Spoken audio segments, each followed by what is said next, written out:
sent me an invitation.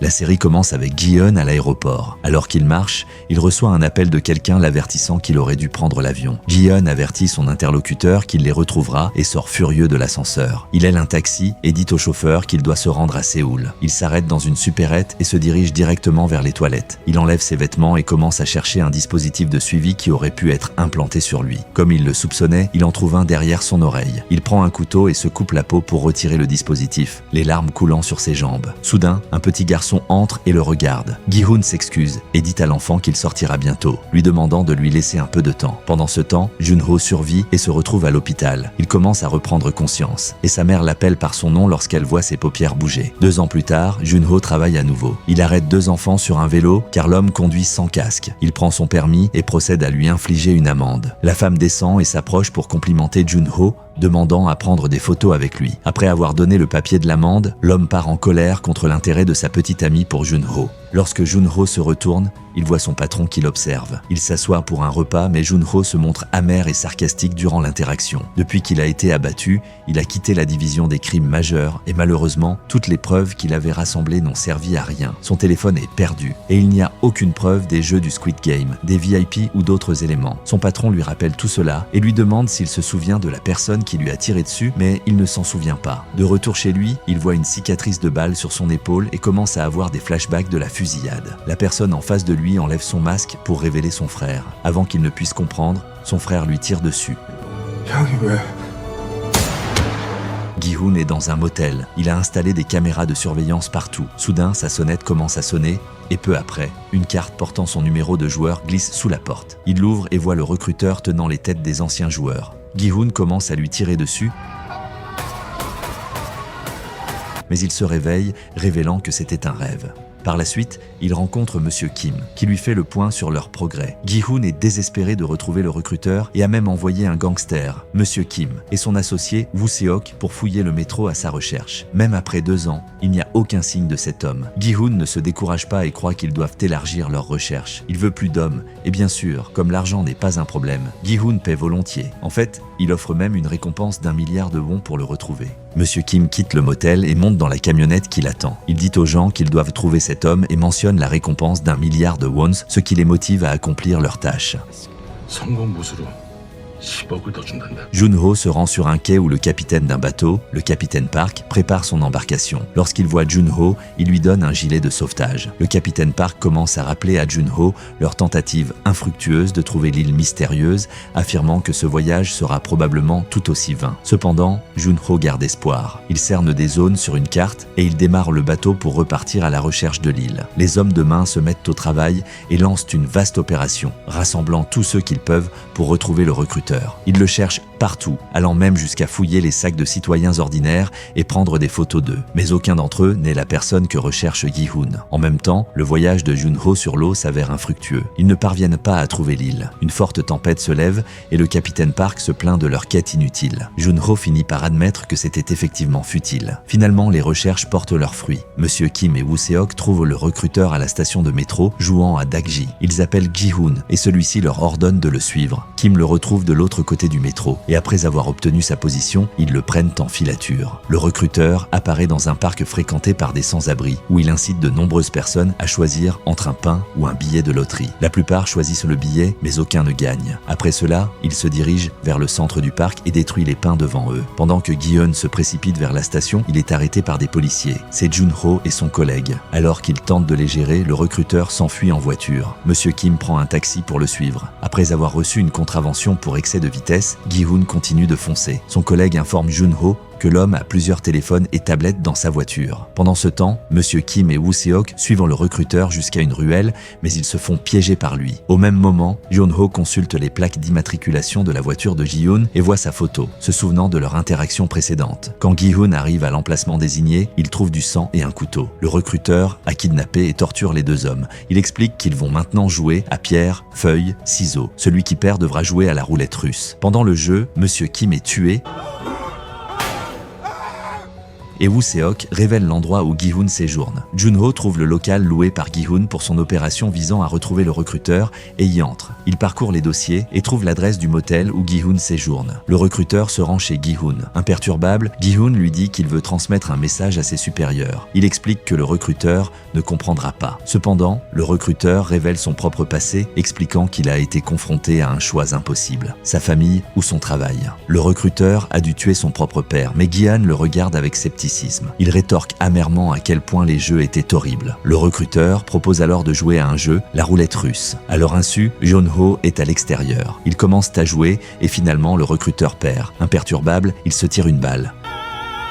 Entendant le coup de feu, Jun-ho se précipite vers le motel. Pendant ce temps, Gi-hun commence à fouiller dans les poches du recruteur pour trouver quelque chose qui pourrait l'aider à localiser ses supérieurs. Jun-ho marche dans les couloirs et entend un cri étouffé provenant d'une des chambres. Il s'y précipite et trouve Woo Se-ok attaché et bâillonné. Il lui demande où se trouve Gi-hun et Woo Se-ok lui indique le numéro de la chambre. Après avoir fouillé les poches du recruteur, Gi-hun trouve une carte. Il la sort pour la lire et à ce moment-là, Jun-ho entre dans la pièce avec une arme à la main. Il dit à Gi-hun de s'écarter et commence à chercher des indices. Jun-ho sort une arme de sa poche et, alors qu'il est sur le point d'arrêter Gi-hun, Woo Se-ok arrive et le frappe par derrière. Gi-hun, méfiant envers tout le monde, ramasse l'arme et la pointe sur Woo Se-ok. Mais Woo Se-ok explique rapidement qu'il travaille avec Monsieur Kim et tente de convaincre Gi-hun qu'il est de son côté. Il se tourne ensuite pour voir le corps sans vie du recruteur et commence à pleurer, disant qu'il a tué son patron. Ignorant ses lamentations, Gi-hun sort la carte trouvée dans les poches du recruteur et la lit. Sur le papier, une adresse et une heure sont indiquées. Club HDH, 31 octobre à minuit. Une nouvelle rencontre, Kang No-eul, une jeune femme. Kang No-eul dort dans sa voiture. Elle entend frapper à la vitre et se réveille pour trouver un garde. Elle lui explique que c'est l'endroit où elle travaille et qu'elle a une tournée tôt le matin. Le garde lui dit qu'elle ne peut pas dormir dans sa voiture car cela pourrait poser problème à ses supérieurs. Elle le rassure en disant qu'elle déplacera sa voiture le lendemain. De retour au motel, Gi-hun regarde le badge de Jun-ho et se rappelle qui il est. Il se souvient de la fois où ils se sont rencontrés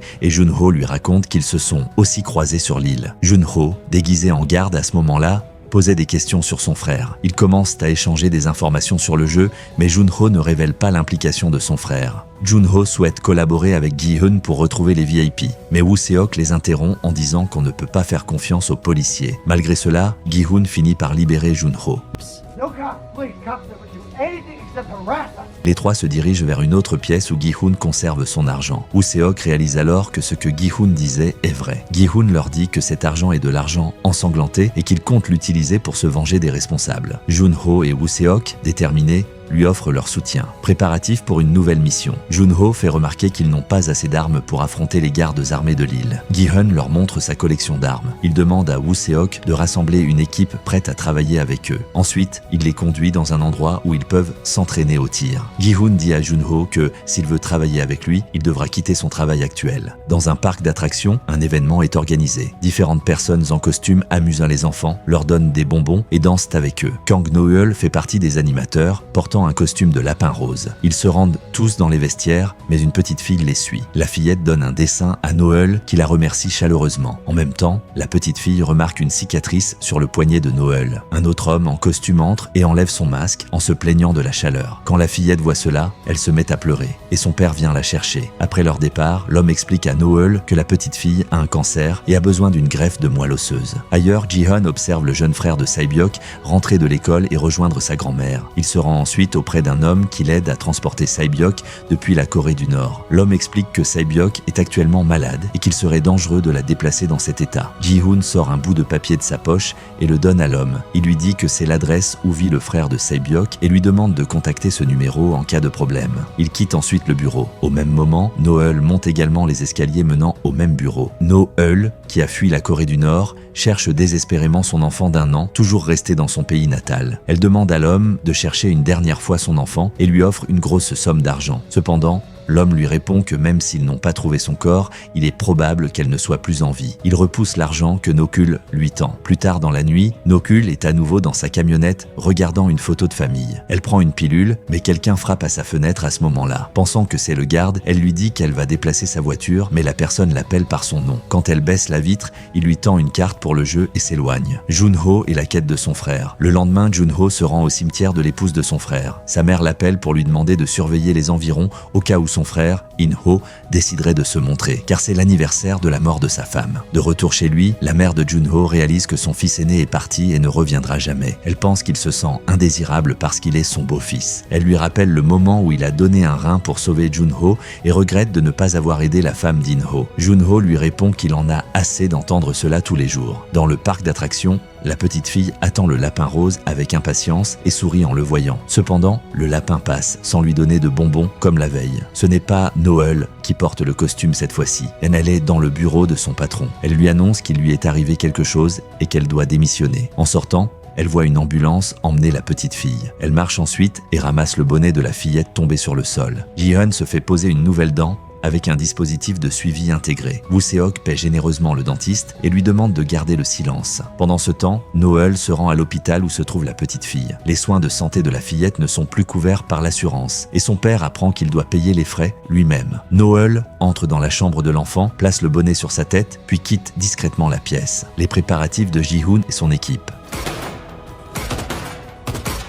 Ji-hoon recrute des gangsters pour rejoindre Woo-seok et se prépare à se rendre au club. Il leur donne des instructions et ils partent. Ji-hoon tente d'appeler sa fille, mais il a du mal à lui parler. Noel compose le numéro inscrit sur la carte qu'on lui a donnée et s'inscrit au jeu. Elle brûle ensuite la carte ainsi que le dessin offert par la petite fille. Devant le club, Jun-ho, Ji-hoon et Woo-seok garent leur voiture, observant les gens entrer. C'est Halloween et tout le monde porte des costumes. Ji-hoon et Woo-seok entrent dans le club tandis que Jun-ho reste dans la voiture. Soudain, Jun-ho remarque des hommes masqué en combinaison rose dans le club. Il appelle Woo-seok pour le lui signaler. Une confrontation au club. Dans le club bondé, l'un des hommes en combinaison rose tase Woo-seok et le neutralise. Ils conduisent ensuite Ji-hoon vers une limousine à l'extérieur. Jun-ho entre et découvre Woo-seok inconscient. Mais Ji-hoon n'est plus là. Il se précipite à l'extérieur et voit la limousine blanche partir. Il alerte son équipe pour qu'ils suivent le véhicule. Dans la limousine, le frontman parle à travers un haut-parleur en forme de cochon doré. Ji-hun exige qu'ils mettent fin au jeu, mais le frontman rétorque qu'ils n'ont créé que le jeu et que ce sont les participants qui choisissent d'y jouer. Ils considèrent simplement le jeu comme une manière d'éliminer les déchets. La voiture qui suit la limousine s'arrête soudainement à cause d'un pneu crevé. Des snipers postés sur les toits commencent à tirer sur les voitures restantes,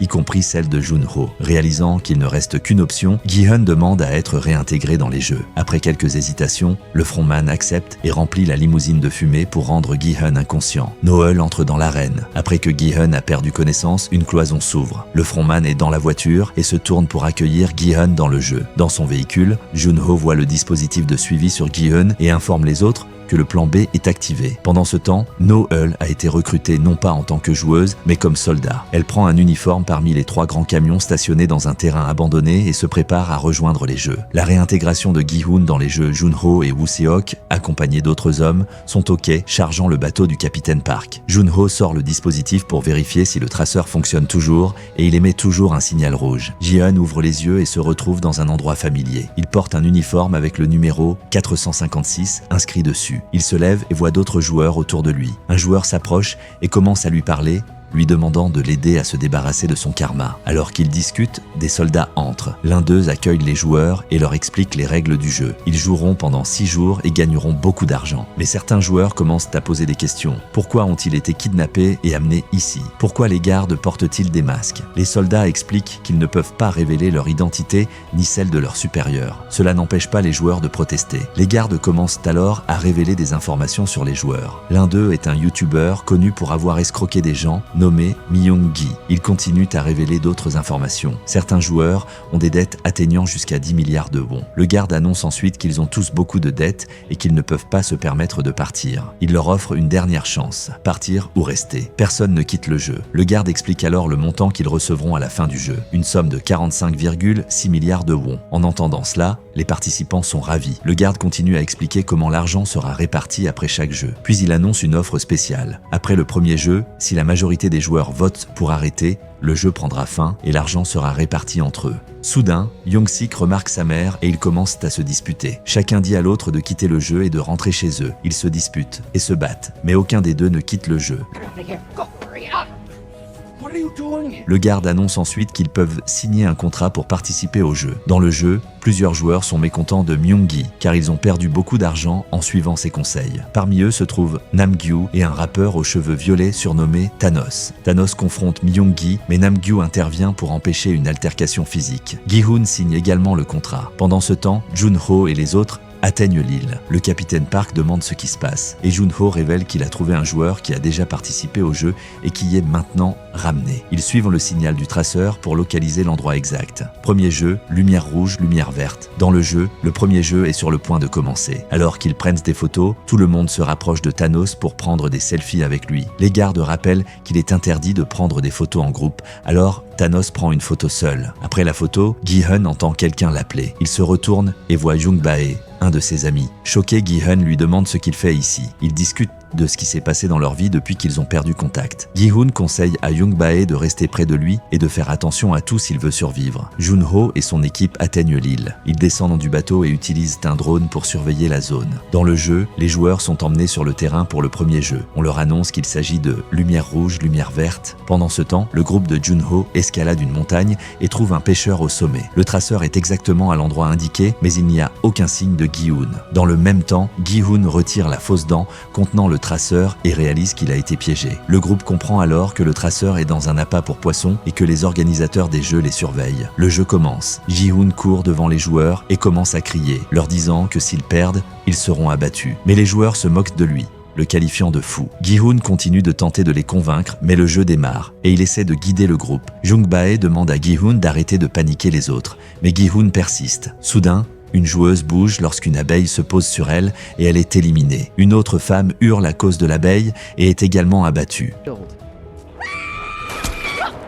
Les autres paniquent et commencent à courir, mais ils se font tirer dessus. Malgré les supplications de Gi-hun, les gens continuent de courir et se font abattre. L'un des tireurs, un sniper, est Noel. Cependant, elle épargne un homme qui se trouve être le père de la petite fille Nayeon. Gi-hun dit à tout le monde qu'ils seront tués s'ils ne traversent pas la ligne à temps et les exhorte à former une ligne pour courir. En suivant ses instructions, les joueurs commencent à courir. Thanos pousse un groupe de joueurs, provoquant leur mort. Gi-hun sauve le joueur 444 alors qu'il est à terre, en train de saigner, mais Noul enfreint les règles et le tue après qu'il ait franchi la ligne. Jun-ho, Woo-seok et les autres sont sur le bateau, incertains de la direction à prendre. Woo-seok gronde les autres hommes, pensant qu'ils ont informé quelqu'un, mais aucune solution n'est en vue. Les gardes approchent des joueurs pour les féliciter d'avoir survécu au premier jeu. Les joueurs implorent d'être autorisés à partir. Gi-hun annonce qu'ils vont voter, et si la majorité vote en faveur, ils seront tous autorisés à partir. Le garde accepte, mais avant qu'ils ne partent, il annonce l'argent qu'ils ont accumulé. En entendant cela,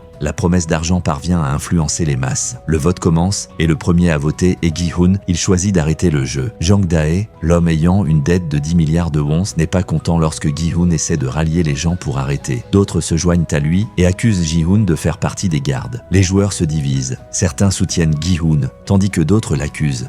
Gi-hun finit par annoncer qu'il a déjà joué au jeu auparavant et qu'il est le seul survivant. Il leur dit que tout le monde dans cette salle mourra. Thanos propose alors que Gi-hun les aide à gagner et qu'ils continuent à jouer. Gi-hun continue de protester, mais il est tenu en joue et le jeu continue. Enfin, le vote se termine sur une égalité et le joueur 001 choisit de continuer le jeu. Lorsque le joueur 001 se retourne, il est révélé qu'il s'agit du frontman, In-ho. Les soldats transportent les cercueils des défunts pour le prélèvement d'organes et par la suite vers l'incinérateur. De retour dans la salle des joueurs, on leur distribue de la nourriture et tout le monde en profite sauf Gi-hun. Jung-bae essaie de le faire manger et plaisante, mais Gi-hun n'est pas d'humeur. Le joueur 001, In-ho, et d'autres approchent Gi-hun et lui demandent de les aider. Ils veulent savoir quel sera le prochain jeu, et Gi-hun leur donne des indications. La mère de Young-sik s'approche d'une autre femme, Jun-hee. Elle remarque que Jun-hee est enceinte et lui donne de la nourriture. Elle lui conseille ensuite de ne pas comprimer son ventre car cela pourrait nuire à elle et au bébé. In-ho demande à Gi-hun pourquoi il est revenu. Gi-hun explique que cet argent est de l'argent ensanglanté et ne lui appartient pas. Il confronte In-ho, disant qu'il aurait pu sauver tout le monde s'il avait appuyé sur le bouton O. Jung-bae intervient pour interrompre leur dispute. Un autre joueur, Kang Dae-ho, se joint à eux et apprécie les efforts de Gi-hun lors du premier jeu. Soudain, Young Bae remarque que Kang Dae-ho a un tatouage de marine et ils commencent à bien s'entendre. En parallèle, Thanos et Namgyu continuent de harceler Myung-gi. Il renverse sa nourriture et il se lève en colère pour se battre. Les deux commencent à le frapper mais In-ho intervient et leur ordonne d'arrêter. Lorsqu'ils refusent, il saute dans la mêlée et bat les deux hommes.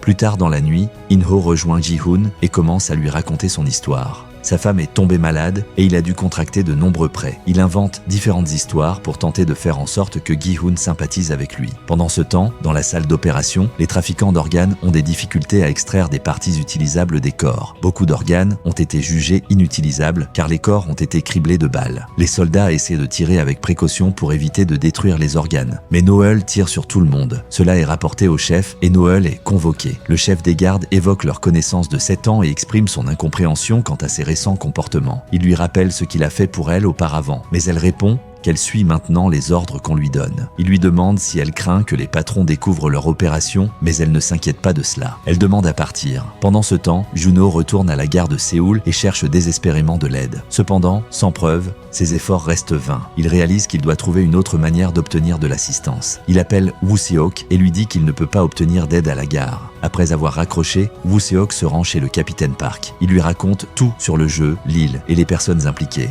De retour dans les jeux, Jun-hee parle à Myung-gi. Apparemment, il est le père de son enfant. Choqué, il lui demande comment elle compte élever un enfant sans argent, mais elle l'ignore et se prépare pour le deuxième jeu. Le deuxième jeu commence, mais ce n'est pas le Dalgona. Tout le monde blâme Gi-chun, pensant qu'il a menti sur le fait d'avoir déjà joué auparavant. C'est un jeu d'équipe, et Gi-chun est associé à In-ho, Dae-ho, Jung-bae, Jun-hee, et un autre marine que Dae-ho a réussi à recruter. Tous cherchent à compléter leurs équipes, et lorsque le jeu est sur le point de commencer, chaque groupe est formé. Le jeu s'appelle le pentathlon à 6 jambes. Avec leurs jambes attachées ensemble, chaque membre de l'équipe doit à tour de rôle jouer à un mini-jeu tous les 10 mètres. Gagner un mini-jeu permet à l'équipe d'avancer vers le suivant. Il y a un total de 10 mini-jeux, et après avoir décidé lesquels jouer, les jeux commencent. Pendant qu'ils discutent, In-ho appelle Gi-hoon par son nom. Gi-hoon demande comment il connaît son nom. In-ho invente rapidement une excuse et ment, disant qu'il l'a entendu de Jung-bae. Lorsque le jeu commence, tout le monde se précipite pour gagner. Plusieurs équipes réussissent à remporter leur mini-jeu, mais elles sont éliminées car elles n'ont pas franchi la ligne avant que le temps ne s'écoule.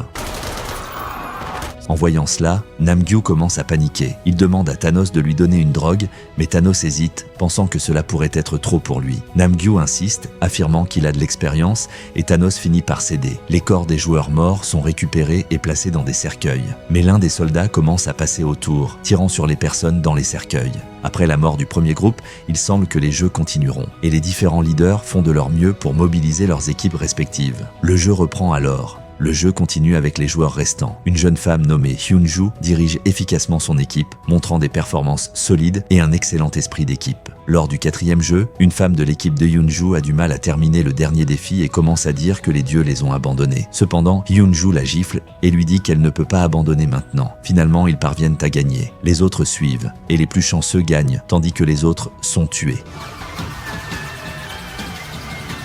Les jeux progressent finalement jusqu'aux 2 dernières équipes, celle de Gi-jun et une autre. Finalement, l'équipe de Gi-jun réussit, tandis que l'autre échoue. De retour dans la salle des joueurs, Thanos commence à évaluer ses coéquipiers pour planifier leurs prochains mouvements dans les jeux. La mère de Young-sik s'approche de Hyun-ju et lui demande pourquoi elle a fait demi-tour lorsqu'elle jouait. Hyun-ju explique qu'elle se sent nerveuse quand quelqu'un la regarde, car elle a l'impression de ne pas être complète. Lorsque la mère de Young-sik creuse davantage pour en savoir plus, Young-sik l'interrompt, craignant de rendre Hyun-ju mal à l'aise. Dans le vestiaire, les gardes attaquent Noel. Le garde dans la salle de surveillance, qui observe les vestiaires, détourne la caméra vers une autre pièce pour qu'il ne soit pas vu. Les gardes retirent le masque de Noel et la menacent, disant que si elle interfère à nouveau, ils la tueront. Elle essaie de s'échapper et de se défendre, mais les deux hommes sont plus forts. L'un d'eux sort un couteau et lui entaille la joue, lui disant que la prochaine fois, il lui coupera les doigts.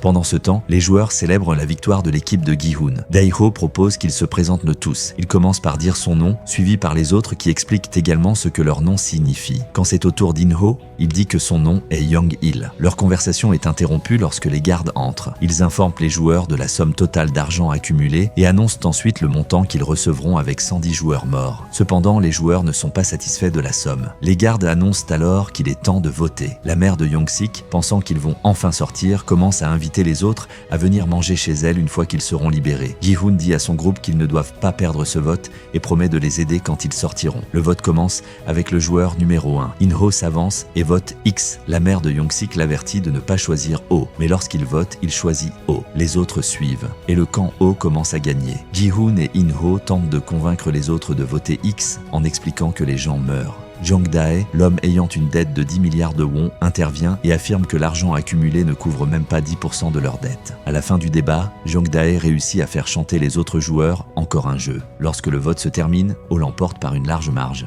Pendant le repas, Min-ho appelle Nuna et lui demande pourquoi elle n'a pas peur. Nuna lui répond qu'elle a peur mais que si elle sort d'ici, elle fera face à encore plus de problèmes. Young-sik tente de parler à sa mère mais elle est furieuse contre lui d'avoir voté pour rester dans le jeu. Il lui avoue alors que ses dettes sont en réalité bien plus élevées qu'il ne lui avait dit. Elle s'élève à 100 millions. Dans l'équipe de Gi-hoon, la tension monte parce que Young Bae a voté pour rester dans le jeu. Déçu, Gi-hoon lui reproche de ne pas avoir tenu sa parole, surtout venant de lui. Young Bae, désespéré à cause de ses dettes, tente de plaider sa cause auprès de l'équipe pour qu'ils comprennent sa situation. La mère de Young-sik va voir Hyun-ju et lui demande pourquoi elle a voté O après qu'elles aient convenu de se retrouver dehors. Elle demande pourquoi Hyun-ju a autant besoin de cet argent. Hyun-ju explique qu'elle a beaucoup souffert depuis que sa famille l'a abandonnée et qu'elle a perdu son emploi. Ancienne militaire, elle espère gagner un autre jeu pour pouvoir partir en Thaïlande et commencer une nouvelle vie. Dans la salle de bain, Thanos et sa bande confrontent Myung-gi pour avoir choisi de partir. Ils lui demandent à quoi il pensait faire avec une si petite somme d'argent car cela ne suffira pas à rembourser ses dettes. Thanos, furieux, l'accuse de lui avoir fait perdre de l'argent. Myung-gi rétorque que c'était son choix d'investir et qu'il n'a rien à faire de son argent perdu. Alors que Thanos s'apprête à le frapper, Gi-hoon et les autres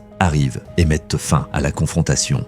Plus tard dans la nuit, Gi-hoon dit à son groupe de dormir sur le sol, expliquant que quelqu'un pourrait venir les tuer. Confus, il demande si cela est autorisé et Gi-hoon leur assure que cela fait partie du jeu. In-ho pense que c'est une idée exagérée, mais Gi-hoon insiste. Finalement, tout le monde déplace ses matelas pour dormir par terre. Après que tout le monde s'endorme, la mère de Young-sik souhaite utiliser les toilettes. Young-sik lui propose de l'accompagner, mais elle lui montre une lame qu'elle utilise comme pince à cheveux, affirmant qu'elle peut se défendre seule. Au même moment, Junhee veut également aller aux toilettes, mais Gi-hoon ne veut pas qu'elle y aille seule. Entendant cela, la mère de Young-sik lui propose de l'accompagner. Elle se dirige vers la porte, mais les gardes refusent de les laisser sortir. Après de nombreuses supplications, ils finissent par accepter. Hyun-ju les suit également. Dans la salle de bain, Hyun-ju remarque que Junhee ne semble pas bien et demande à la mère de Young-sik si elle ne se sent pas malade. Elle apprend alors que Junhee est enceinte. Gi-hoon est éveillé, surveillant le groupe. Jung Bae se réveille et lui dit de dormir pendant qu'il prend le relais. Jung Bae demande pardon à Gi-hoon pour ne pas lui avoir prêté d'argent quand sa mère était malade. Il lui demande ensuite pourquoi il est revenu dans le jeu et Gi-hoon répond qu'il veut aider tout le monde à sortir.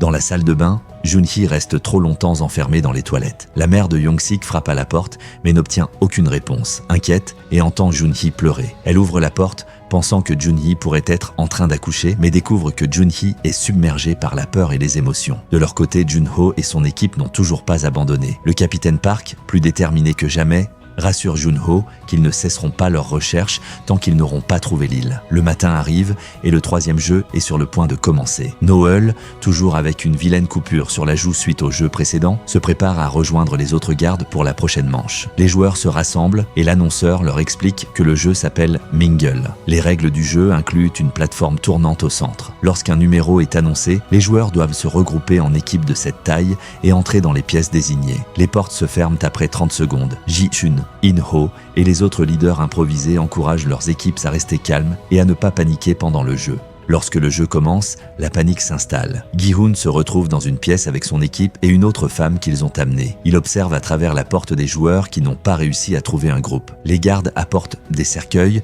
y placent les corps et marquent ceux qui peuvent être utilisés. La deuxième manche commence et Thanos et Namgyu semblent s'amuser dans le jeu, dansant sur la plateforme tournante. Lorsqu'il faut former des groupes de 4, In-ho dit à Gi-hoon et aux autres d'y aller pendant qu'ils cherchent 3 autres personnes. Une fois les groupes entrés dans leur pièce, une équipe ayant un mauvais nombre de joueurs est tuée. Lorsqu'ils sortent, Ils se regroupent. Dans la troisième manche, ils doivent former des équipes de 3. Young-sik et sa mère sont séparés alors qu'il est entraîné par 2 autres joueurs. Gi-hoon et In-ho intègrent la mère de Young-sik dans leur groupe. Dans la pièce, In-ho commence subtilement à manipuler la mère de Young-sik, essayant de lui faire croire que son fils l'a abandonné. Elle rétorque vivement, disant qu'il ne faut pas accuser son fils de telles choses. Le jeu continue de devenir de plus en plus cruel, avec davantage de joueurs qui perdent la vie. Lors de la manche finale, lorsqu'ils doivent se regrouper par paire, In-ho tue un autre joueur qui se trouvait dans la même pièce que lui, sous le regard terrifié de Young-bae. Pendant ce temps, les gardes s'introduisent discrètement pour prélever les organes des personnes encore en vie. Jun-ho et son groupe sont toujours sur le bateau. Leur recherche reste infructueuse, mais personne n'abandonne. Ils utilisent un drone pour surveiller la zone, mais ils ne donnent toujours rien de concluant. Après le jeu, les joueurs retournent dans leur chambre. Myung-gi prend Jun-hee à part et lui propose de repartir à zéro une fois qu'ils seront sortis. Il explique qu'ils pourraient mettre en commun leur argent, rembourser leurs dettes et investir pour gagner plus. Jun-hee comprend alors qu'il est davantage intéressé par l'argent que par elle. Elle lui répond qu'il peut faire cela avec son propre argent, mais qu'elle utilisera le sien pour élever leur enfant avant de s'éloigner. Young-bae commence à faire le tour, comptant les personnes susceptibles de voter X, mais il n'y en a que 12, bien moins que ceux qui voteraient O. Gi-hoon veut convaincre les votants O de passer du côté des X, mais In-ho s'y oppose, pensant que cela pourrait causer des problèmes, car certaines personnes veulent que le jeu continue. Une dispute éclate entre eux et le vote commence. Pendant ce temps, Jun-ho continue d'utiliser le drone pour scanner la zone et il remarque quelque chose, une porte cachée dans le sol. Il décide de s'en approcher pour enquêter, mais les arbres empêchent le drone de descendre plus bas. Jun-ho décide alors d'aller voir à pied. Dans le jeu, le vote commence. Les gardes avertissent les joueurs que toute perturbation du vote ne sera pas tolérée. Certains joueurs changent d'avis, comme Gi-hun l'avait prédit. Pendant ce temps, dans les vestiaires, un autre garde s'approche de No-eul pour la harceler. Il lui dit qu'elle aurait dû se soumettre plus tôt pour éviter la cicatrice sur son visage. Moqueur, il lui dit de bien continuer son travail et s'en va. Thanos et Namgyu convainquent Minsu de jouer un autre jeu, mais lorsqu'il vote, il choisit X, ce qui rapproche les chiffres. Pendant ce temps, Jun-ho et son équipe avancent à pied jusqu'à l'endroit aperçu dans les images du drone. Jun-ho avait raison. Il y a effectivement une trappe cachée dans le sol. Il tente de l'ouvrir, mais dès qu'il touche la porte, elle explose.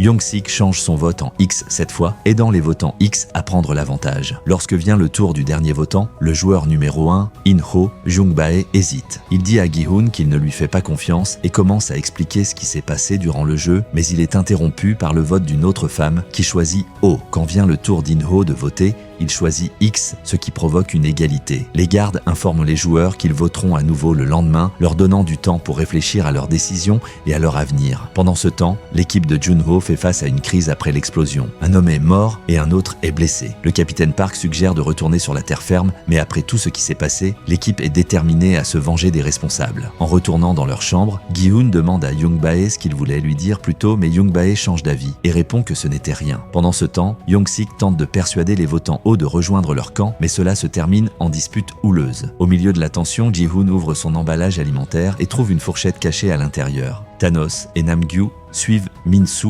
jusqu'à la salle de bain et commencent à le harceler et le menacer. Ils le préviennent qu'il doit voter haut lors du prochain jeu. Myung-gi intervient et leur dit d'arrêter, ce qui mène à une dispute. D'autres joueurs se rassemblent de chaque côté, prêts à se battre si nécessaire. Namgyu mentionne Jun-hee, ce qui intensifie la dispute et finit par une bagarre physique. Thanos, furieux, étrangle Myung-gi. Alors que la situation s'aggrave pour Myung-gi, il sort une fourchette et poignarde Thanos au cou. Du sang gicle partout sur Myung-gi, mais il ne s'arrête pas. Il retire la fourchette et poignarde Thanos sur le côté à nouveau. Thanos s'effondre sur lui et Myung-gi le pousse pour se libérer, puis se précipite dans la salle de bain. Thanos attrape sa jambe, mais Myung-gi parvient à se dégager et à s'échapper. Namgyu voit Thanos étendu au sol et se précipite pour prendre la drogue cachée dans son collier en forme de croix. Mais à la place, il trouve la fourchette et l'utilise pour poignarder une autre personne. Les gardes se tiennent à la porte, entendant la bagarre, mais ils n'interviennent pas. De retour dans leur chambre, les joueurs sont confus lorsque l'annonceur révèle le joueur qui a été éliminé. Au milieu de leur confusion, Namgyu donne une explication. Il affirme que les votants X les ont attaqués dans la salle de bain. Les votants X, essayant de se défendre, rétorquent qu'ils ont été attaqués en premier. Sur le bateau, un membre de l'équipe de Junso se sent mal et sort prendre l'air. Il remarque une lumière provenant d'une des pièces et va enquêter. Il trouve le capitaine Park en train de manipuler le drone. Quand il lui demande ce qu'il fait, le capitaine Park nie avoir touché le drone et essaie d'échapper à la confrontation. Alors que le capitaine Park s'éloigne, l'homme l'accuse de mentir. À ce moment-là, le capitaine se retourne et le poignarde plusieurs fois avant de le pousser dans l'eau. Woo Seok arrive avec une lampe torche mais ne remarque rien de suspect. Il mentionne avoir entendu un bruit, mais le capitaine Park le convainc que c'était juste les vagues frappant le bateau. Rassurés, ils retournent tous les deux dans leur chambre. De retour avec les joueurs, les votants des camps O et X commencent à compter les membres qu'ils ont perdus. Le camp O a perdu 3 joueurs, tandis que le camp X en a perdu 2. Le décompte est maintenant de 48 contre 47. L'annonceur déclare que c'est l'heure de dormir et que les lumières seront éteintes dans 30 minutes. Ensuite, tout le monde se prépare à aller au lit. Gi-hoon dit aux autres que lorsque les lumières s'éteindront, les votants O attaqueront probablement. In-ho propose qu'ils attaquent en premier. Tout le monde approuve cette idée, en argumentant qu'ils ont des femmes et des joueurs âgés dans leur camp, ce qui donnerait un avantage à l'autre camp s'ils attendent d'être attaqués. Cependant, Gi-hoon s'oppose au plan. Il explique que se joindre à ce bain de sang reviendrait à marcher dans le piège tendu par les organisateurs. Lorsqu'on lui demande de qui il parle, Gi-hoon explique que les organisateurs du jeu sont au sommet et surveillent tout. Il raconte à son groupe qu'il y a un homme masqué qui dirige le jeu et insiste sur le fait que s'ils parviennent à l'atteindre,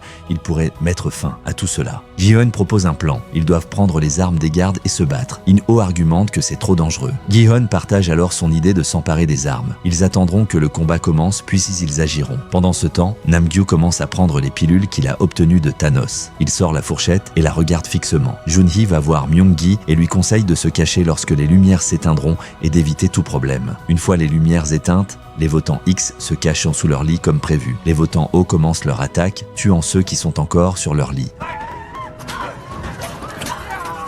Un flashback montre Gi-hoon expliquant le plan de se cacher sous les lits. Les autres avaient protesté, disant que les votants X seraient en infériorité numérique. Mais Gi-hoon avait insisté qu'il devait sacrifier tout ce qu'il pouvait pour un plus grand bien. Alors que le chaos éclate et que plusieurs joueurs sont tués, les gardes interviennent pour mettre fin au combat. C'est à ce moment-là que Gi-hoon et son groupe passent à l'action. Faisant semblant d'être morts, ils attendent que les gardes scannent les corps. Quand les gardes s'approchent, Gi-hoon et son groupe les attaquent, s'emparant de plusieurs armes et tirant sur la majorité des gardes. Le chef des gardes ordonne de sceller l'entrée et les gardes se replient. Cependant, l'un d'eux reste piégé à l'intérieur et est capturé par l'équipe de Gi-hoon. Yoon-ju tire sur les caméras, empêchant les organisateurs de les surveiller. Le chef des gardes ordonne à davantage de soldats d'entrer dans la pièce. L'équipe de Gi-hoon rassemble les armes, et Gi-hoon annonce qu'ils vont affronter les responsables de leur souffrance. Il invite quiconque est prêt à les rejoindre, mais personne ne se manifeste au début. Jung-bae tente de motiver les autres, et ses paroles semblent fonctionner, car plusieurs joueurs se portent volontaires. Young-sik veut rejoindre le groupe,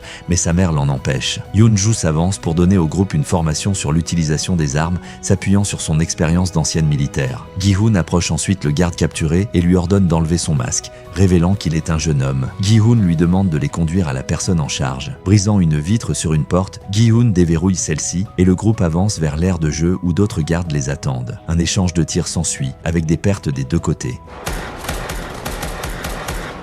En progressant, le garde capturé avertit l'équipe de Gi-hoon qu'ils auront besoin de masques pour passer les contrôles de sécurité. Cependant, lorsqu'il se retourne, il aperçoit In-ho et reste figé de stupeur. À ce moment-là, le garde est abattu. Gi-hoon et Jung-bae parviennent à passer les contrôles de sécurité pendant que les autres restent en arrière pour combattre. Ils réussissent à contourner la sécurité et commencent à se diriger vers la zone de gestion. En chemin, ils rencontrent plusieurs soldats, mais parviennent à les neutraliser et continuent leur avancée. Le combat s'intensifie et davantage de personnes sont tuées. Hyun-ju demande à tout le monde de vérifier leurs chargeurs et il réalise qu'ils sont presque à court de munitions. Gi-hoon dit à In-ho qu'ils ont besoin de renforts et de plus de munitions, alors In-ho emmène 2 autres joueurs avec lui pour soutenir Gi-hoon et Jung-bae. Dae-ho décide d'aller chercher des munitions. Pendant ce temps, Gi-hoon demande à Jung-bae de le couvrir pour qu'il puisse récupérer des munitions sur les gardes morts. Dae-ho entre dans une pièce et commence à prendre des munitions dans les poches des gardes avec l'aide d'un autre membre de l'équipe. Il rassemble les munitions dans une veste et commence à sortir de la pièce. Mais en voyant l'intensité des échanges de tirs, il hésite. Yeon-ju tente de l'encourager via le talkie-walkie,